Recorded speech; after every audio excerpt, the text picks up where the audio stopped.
Ini adalah iPhone seri Pro terbaik sejak seri Pro eksis di lini iPhone. Tapi kayaknya gue skip dulu deh. Goodbye. Gue lelah dengan upgrade marginal ala Apple untuk iPhone kasta teratas. Gue nggak bisa lagi tutup mata. Yang tutup mata muja-muji iPhone ini ya fair aja. Tapi saran gue, asal lagi jam terbang dan tambah portofolio product experience lo. Yo, gue sudah 1 bulan lebih megang iPhone 17 Pro Max. Tepatnya sejak pertama kali rilis di Singapura.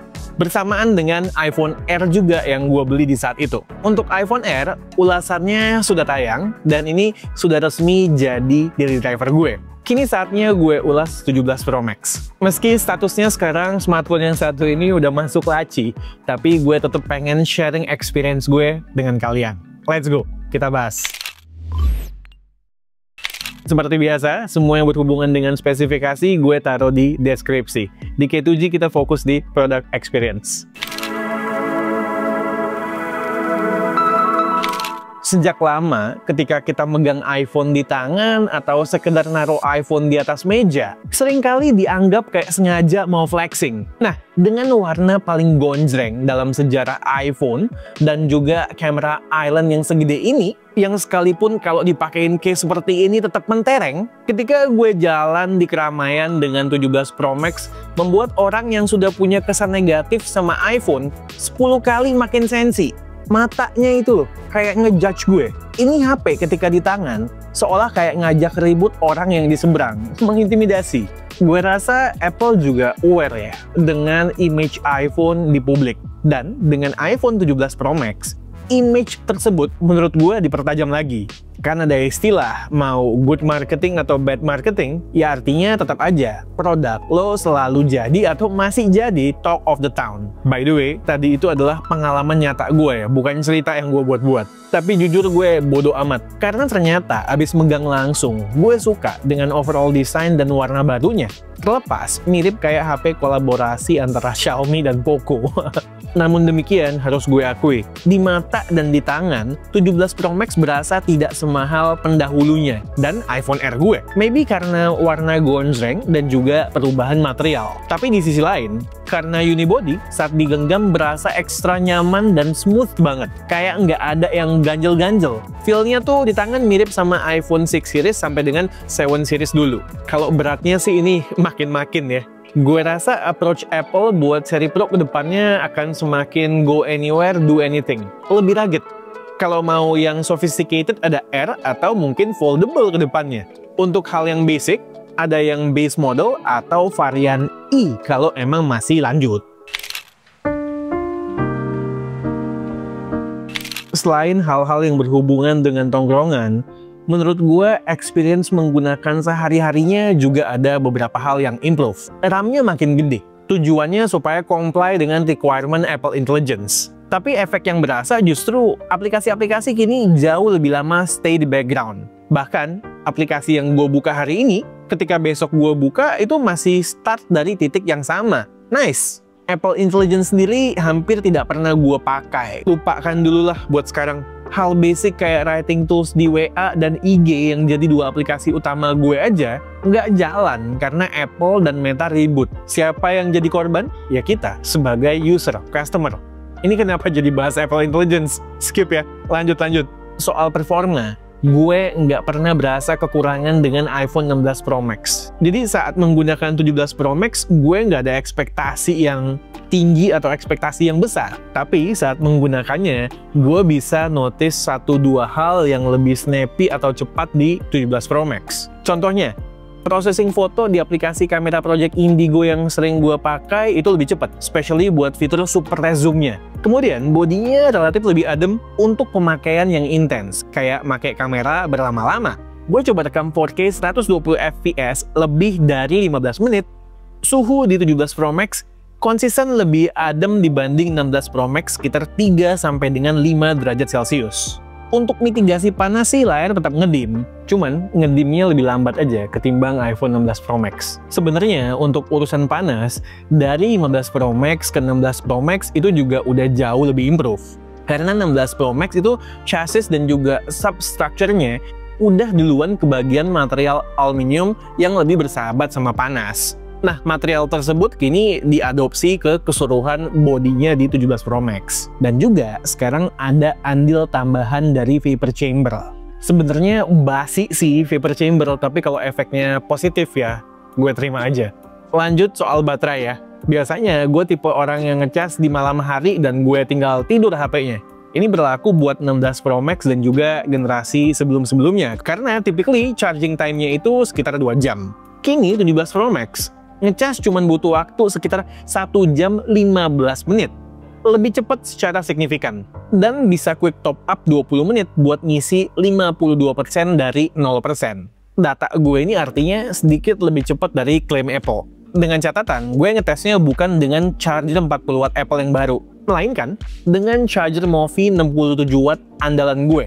Dan kabel Thunderbolt ori Apple. Ini gue ngecasnya di ruangan AC yang relatif adem di pagi hari. Hal ini possible karena 17 Pro Max bisa narik power maksimal sebesar 40 watt. Ini udah gue tes dengan meteran digital yang bisa ngukur watt yang masuk ke sebuah device. Kalau 16 Pro Max kan itu cuma 30 watt doang ya. Intinya sekarang pola ngecas gue lebih fleksibel. Pagi sebelum mandi gue cas, lalu abis sarapan sebelum gue jalan gue cabut juga masih relatif aman. Untuk standar Apple yang solid, ya ini udah hitungannya improvement yang oke lah ya. Tapi jangan dibandingin sama geng robot-robotan, jauh. Selain itu, ketahanan baterainya juga improve kurang lebih 1 jam. Gue bisa dapet SOT sekitar 6 jaman kalau dipakai ngegas banget. SOT sekitar 7,5 jam sampai 8 jam dengan pola pemakaian normal. Terakhir soal baterai, sedikit saja komplain dan pertanyaan gue di 16 Pro Max belum terjawab. Di 16 Pro Series gue komplain, kenapa varian Pro Max baterainya nggak kebagian case berbahan metal yang bisa bantu heat dissipation dan bantu atasi isu baterai yang mungkin timbul dalam jangka panjang, kayak baterai gelembung. Itu adanya cuman di 16 Pro aja. Lah, sekarang hal yang sama berlanjut. Adanya cuman di 17 Pro dan R doang. Artinya lagi-lagi varian teratas bukan varian yang paling canggih dan top, terlepas harganya yang paling mahal. Nah, itu semua adalah improvement yang secara personal gue bisa notice ya. Buat gue, nice to have. Tapi jujur dari POV gue yang tiap tahun upgrade iPhone varian teratas, tidak ada sebuah hal yang sifatnya groundbreaking. Mungkin buat user 15 series atau di bawahnya, atau juga buat yang mau coba iPhone terbaru, baru berasa poin-poin yang gue sebutkan tadi kok, wah gitu. Yo, baru beli iPhone baru? Pastiin pakai screen protector XDR5 dari Zack yang mudah dipasang dan punya garansi ganti baru seumur hidup. Ditambah, ada blue light filter juga yang bisa bantuin jaga mata kita. Begitu juga dengan case-nya. Gue pakein yang Crystal Palace supaya bisa pamer warna Cosmic Orange. Dan gue juga udah stok yang Sedona buat proteksi ekstra dan kenyamanan maksimal dengan kickstand. Linknya gue taruh di deskripsi ya. Gas! Lalu kameranya gimana bang? Kok nggak di-mention sebagai improvement? Pasti ada dong netizen yang bertanya begitu, banyak. Menurut gue, improvement utama kameranya itu ada di kamera selfie-nya. Center stage camera dengan square sensornya. Seperti yang udah gue sampaikan di ulasan iPhone Air, center stage kamera ini lebih useful di iPhone ketimbang Mac. Lebih presisi dan integrated sama app messaging dan video call sehari-hari gue. Super handy lah di berbagai senario keseharian gue. Square sensor yang bisa mengenable gue untuk merekam konten horizontal dalam posisi HP vertikal, ini berasa useful untuk membuat tangan gue berasa tidak handful atau ribet saat gue harus ngonten. Apakah ini game changer? Iya, maybe buat sebagian orang. Tapi ini bukan pure inovasi ya. Motorola 6 tahun lalu sudah pernah melakukannya, tapi di kamera belakang dengan metode yang berbeda. By the way, tapi yang perlu diketahui ya kadang untuk memantau framing secara lebih detail, gue tetap harus rotate manual. Lalu output fotonya secara FOV juga jelas lebih luas dan gue merasa skin tone gue lebih akurat ya. Nggak keabu-abuan, especially di kulit gue. Nih, beberapa foto selfie gue.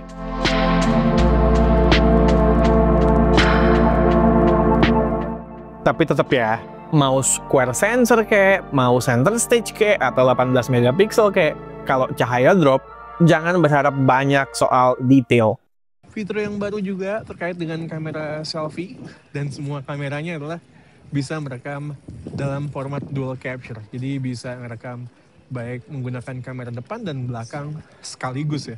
Kegunaannya adalah di momen-momen seperti ini ya, ketika kita ingin vlogging dan juga mengabadikan apa yang kita lihat sekaligus. Sebenarnya bukan barang baru, di Android juga sudah ada sejak lama. Kalau dulu, gue harus pakai aplikasi Double Take untuk pakai fitur ini. Sekarang karena ada di aplikasi kamera bawaan, jadi lebih mudah. Tapi perlu dicatat, fitur center stage maupun dual capture itu tidak spesial di varian Pro Series ya. Di varian yang base, yang lebih murah, itu juga tersedia. Jadi kalau kalian ngejar fitur yang seperti ini, sebenarnya nggak perlu beli iPhone yang paling mahal, nggak perlu yang Pro. Nah, kalau ada yang spesifik untuk varian Pro-nya adalah lensa telenya. Dan juga tentunya kemampuan switching antar ketiga lensa di belakang. Soal switching ini mutlak, belum ada di ranah smartphone yang bisa lebih baik dari iPhone menurut gue. Dan ini dibandingin 16 Pro Max pun switching lensanya ini ada improvement menurut gue. Top lah pokoknya. Tapi bentar dulu. Untuk lensa tele yang digadang-gadang sebagai lensa yang membawa improvement utama di setup kamera belakangnya, kok ketika mencobanya gue berasa tidak begitu impressed ya.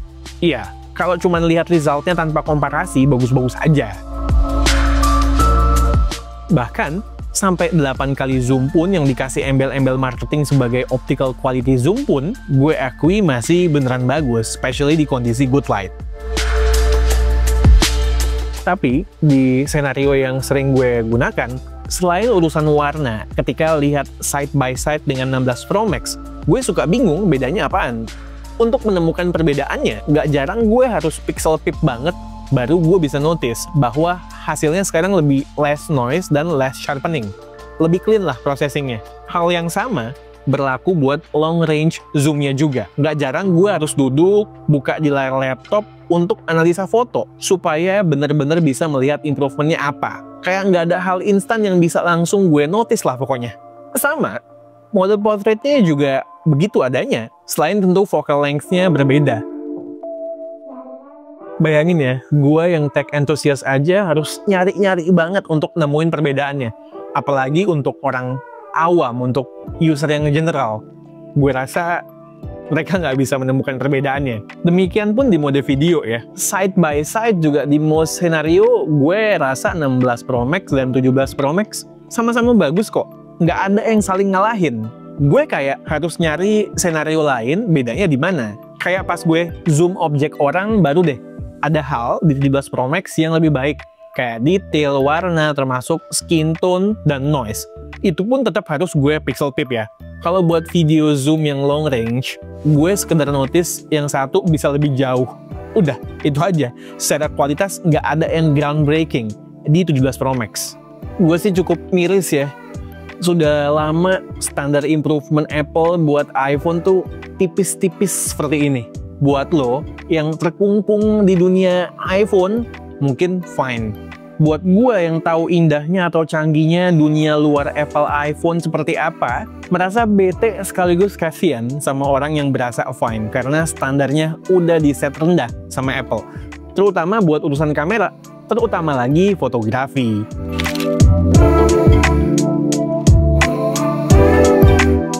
Last, buat kamera. Gue sempat cobain video Apple Lock 2 pakai aplikasi Blackmagic, file 12 detik aja size-nya 1 GB. Mungkin gue nyobanya saat review ini saja. Kedepannya maybe enggak. Ini nice to have aja kalau buat gue. Buat fitur open gate-nya mungkin lain waktu kalau ada waktu lebih gue explore. Buat bonus round soal kamera, ini beberapa random pictures yang sempet gue jepret.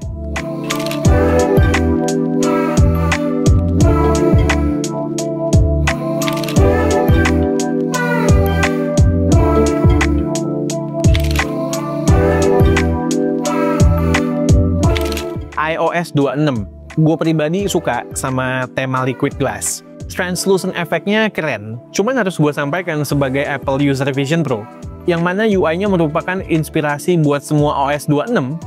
Tema liquid glass ini berasa lebih imersif di sana, lebih high-tech, dan berasa lebih fully integrated di virtual space. Poin selanjutnya, Gue merasa iOS 26 out of the box mempersulit hal-hal yang tadinya simple atau on the face banget atas nama desain. Safari, akses buat berbagai fungsi tab atau window kini by default ngumpet di 3 dots menu. Ini sebuah fungsi yang sebenarnya sering banget kita trigger saat browsing. Untuk balikin ke layout basic, harus adjust via settingan aplikasi. Screenshot, by default pakai ada acara preview segala. Ini memperlambat hal-hal yang ingin gue lakukan. Bisa di-adjust buat dimatiin, lagi-lagi harus dari settingan, atau pakai back tap to screenshot sekalian. Tap mode di aplikasi kamera, cuman kelihatan 2 doang. Saat buru-buru, gue jadinya harus geser-geser dulu buat cari mode mana yang gue mau. Ada di kiri atau kanan gitu loh. Kalau sebelumnya kan langsung kelihatan ya, mode mana, posisinya ada di mana. To the point aja. Dan sebenarnya hal yang serupa masih banyak lagi yang bisa gue sampaikan. Gue paham beberapa hal bisa diakali dengan gesture, tapi gesture tersebut hidden dan harus belajar lagi. Buat gue annoying tapi fine. Nah, untuk orang-orang awam yang udah jadi user lama iPhone, yang taunya iPhone itu user experience-nya simple dengan embel-embel it just works. Kayak di circle gue, itu pada WA dan telepon nanya gue, kenapa kayak begini, gimana cara balikinnya ke settingan standar? Ya gue kasih tau lah solusinya A, B, C. Tapi kan nggak semua orang di circle-nya punya IT consultant ya. Di sisi lain, positifnya iOS semakin kesini semakin customizable dan juga lebih terbuka ya. Kayak sekarang dia lebih betah katanya dengan iPhone. Tapi emang developer iOS sepertinya belum terbiasa punya OS yang ribet. Jadi setiap ada fitur nambah, bugs yang tidak diantisipasi juga malah nambah. Contoh, di iOS 26.1, malah nambah bug stuttering dari page min 1 ke home screen. Ngeselin ini. Soal AI, sebenarnya gue begah ya. Karena semua brand sekarang udah overly milking fitur-fitur AI dan dipromosiin gila-gilaan. Yang mana in real life kadang nggak begitu berguna. Tapi ketika lo adalah Apple dengan market capitalization $4 triliun dan cash seabrek-abrek di bank, di aplikasi Photos, fitur jagoan AI-nya cuman clean up alias object removal doang. Itu berasa konyol. Itu pun levelnya basic banget. Sama S25 FE aja lewat jauh. Android mid-range aja bisa melakukan hal yang jauh lebih banyak. Konten kreator kayak gue butuh fitur-fitur yang bisa bantu simplify kerjaan. Pro apaan kalau kayak begini? Pro mak obat sakit mah. Oke, iPhone 17 Pro Max. Ini adalah iPhone keluaran 2025 yang paling laku dan paling cepat sold out di mana-mana. Dan gue yakin yang beli tidak akan kecewa ketika membelinya karena memang overall experience-nya bagus. Dan udahlah, gue yakin mereka nggak akan keberatan sama harganya. Mana ada iPhone yang murah, apalagi iPhone yang baru rilis. Yang ada, harga yang dijual oleh scalper yang udah di markup jutaan rupiah juga laris manis kan. Tapi coba kita lihat dari POV yang berbeda. iPhone 17 Pro Max ini berpotensi tidak terlihat seksi di mata orang-orang seperti gue yang udah pakai iPhone dari generasi pertama, udah gitu upgrade lagi tiap tahun, dan di saat yang bersamaan selalu punya Android high-end yang keren-keren buat jadi tandem iPhone. Dan gue tahu nggak sedikit orang seperti itu. Nah, orang-orang yang kayak gini punya benchmark untuk perbandingan kedua kubu, Apple dan juga Android.